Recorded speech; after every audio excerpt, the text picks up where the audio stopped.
வணக்கம் நண்பா. தமிழ் தலைவாஸ் வந்து பாத்தீங்கன்னா தூத்துக்குடியில நடக்கிற லோக்கல் டோர்னமெண்ட்ல பார்ட்டிசிபேட் பண்ணி அந்த டோர்னமெண்ட்டையும் ஜெயிச்சிருக்காங்க. ஸோ அந்த டோர்னமெண்ட்டை பத்தி டீடைல்டா பார்க்க போறோம். ஸோ வீடியோ ஸ்கிப் பண்ணாம பாருங்க. புதுசா வந்து பாக்குறீங்கன்னா சேனலை சப்ஸ்கிரைப் பண்ணிட்டு இந்த வீடியோக்கு ஒரு லைக் கொடுத்துக்கோங்க. தமிழ் தலைவாஸ் டீம் ஃபர்ஸ்ட் இந்த மாதிரி லோக்கல் டோர்னமெண்ட்ல ப்ரீ சீசன் கேம்ப் நடக்கும்போது தமிழ் தலைவாஸ் டீம்ல உள்ள பிளேயர்ஸை வந்து பாத்தீங்கன்னா பிளே பண்ண வச்சது உண்மையிலேயே நல்ல விஷயமா பாக்குறேன்.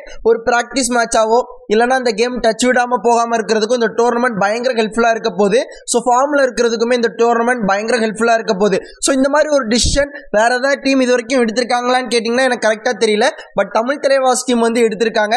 கண்டிப்பா அதுக்கு பாராட்டுகள் கொடுத்தே ஆகணும். சும்மா இந்த மாதிரி ப்ரீ சீசன் கேம்ப்ல இந்த மாதிரி லோக்கல் டோர்னமெண்ட் பார்ட்டிசிபேட் பண்றதா இருந்தா யார் வேணாலும் பண்ணலாம். பட் அதுல நிரூபிச்சு ஜெயிச்சு காட்டணும். ஏன்னா இந்த மாதிரி டோர்னமெண்ட்ல பார்ட்டிசிபேட் பண்ணிட்டு ப்ரீ சீசன் கேம்ப் நடக்கும்போது தமிழ் தலைவாஸ் டீம்ல உள்ள முக்கியமான பிளேயர்ஸ்லாம் இந்த டோர்னமெண்ட்ல பார்ட்டிசிபேட் பண்ணிட்டு இருந்திருக்காங்க.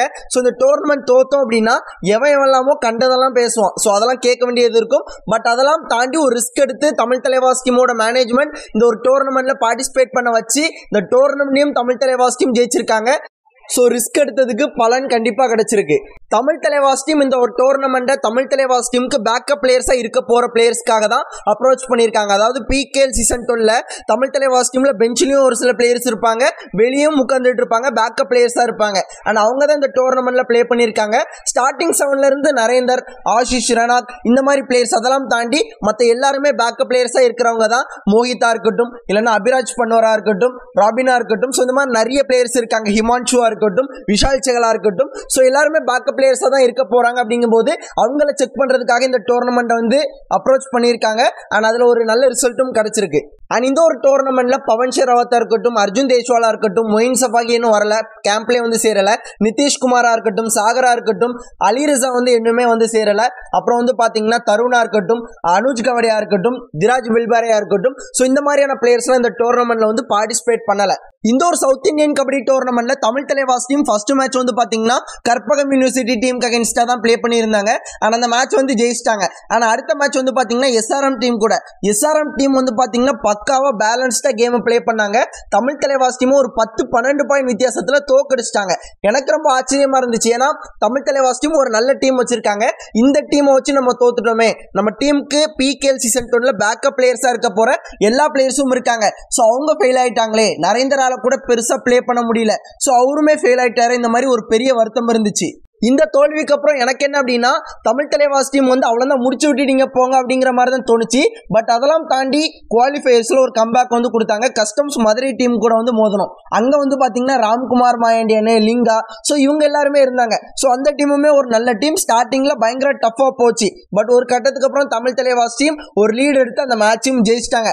அந்த மேட்ச்லயும் கஸ்டம்ஸ் மதுரை நல்லா தான் ப்ளே பண்ணாங்க. ஆனா அதன் பிறகு தமிழ் தலைவாஸ் டீம் வந்து பாத்தீங்கன்னா செமிஃபைனல்ஸ்ல சாய் சென்னை டீமை தோக்கடிச்சாங்க. அண்ட் அங்க வந்து பாத்தீங்கன்னா எஸ்ஆர்எம் வந்து கட்டக்குடியை தோக்கடிச்சு ஃபைனலுக்கு வந்துட்டாங்க. சோ ஃபைனல் வந்து தமிழ் தலைவாஸ் டீமுக்கும் எஸ்ஆர்எம்க்கும் தான் நடந்துச்சு.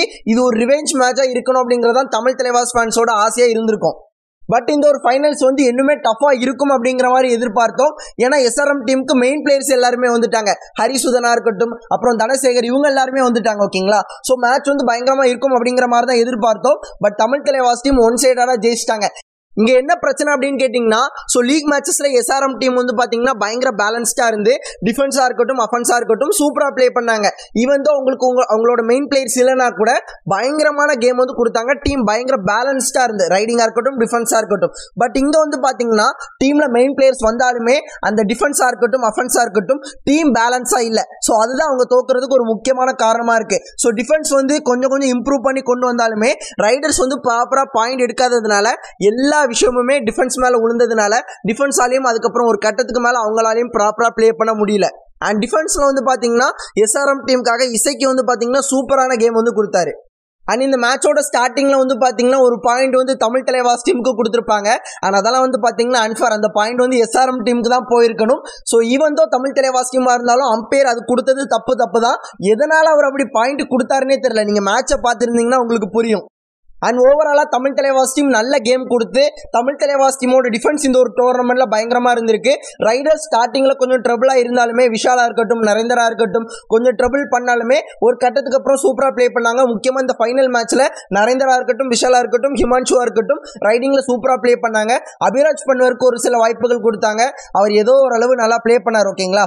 அண்ட் அதை தாண்டி நம்ம டிஃபென்ஸ் தான் இந்த ஒரு டோர்னமெண்ட்டில் இந்த ஒரு சவுத் இந்தியன் கபடி டோர்னமெண்ட்டில் தமிழ் தலைவாஸ் டீமுக்கு என்ன ரொம்ப இம்ப்ரெஸ் பண்ணது வந்து பார்த்தீங்கன்னா மோஹித். நான் மோஹித்தை இதுக்கு முன்னாடியுமே சொல்லியிருக்கேன். அவர் வந்து பெரிய பிளேயரு அந்த பிளேயர் அப்படின்லாம் சொல்ல மாட்டேன். ஒரு டீசெண்டான நல்ல பேக்கப் பிளேயர் அப்படின்னு சொல்லியிருந்தேன். அதுக்கேற்ற மாதிரி நிதிஷ் வந்து இந்த டோர்னமெண்ட்ல வந்தா என்ன பண்ணியிருப்பாரோ அதை கரெக்டாக மோஹித் வந்து பண்ணாரு. ஸோ என்னோட ஃபேவரட் பிளேயராக இருக்காரு. அண்ட் அது மட்டும் இல்லாமல் கவர் பிளேயர்ஸ் வந்து ஓரளவு நல்ல டீசெண்டான கேம் கொடுத்தாங்க. ஆஷிஷா இருக்கட்டும் ரெனாக்கா இருக்கட்டும். ஸோ ரைட் கார்னரில் மட்டும்தான் பிளேயர் இல்லாமல் ஒரு ஆல்ரவுண்டர் பிளேயர் ஆப்ஷன் எடுத்தாங்க இல்லையா. ஸோ அவரை வச்சு ப்ளே பண்ணாங்க.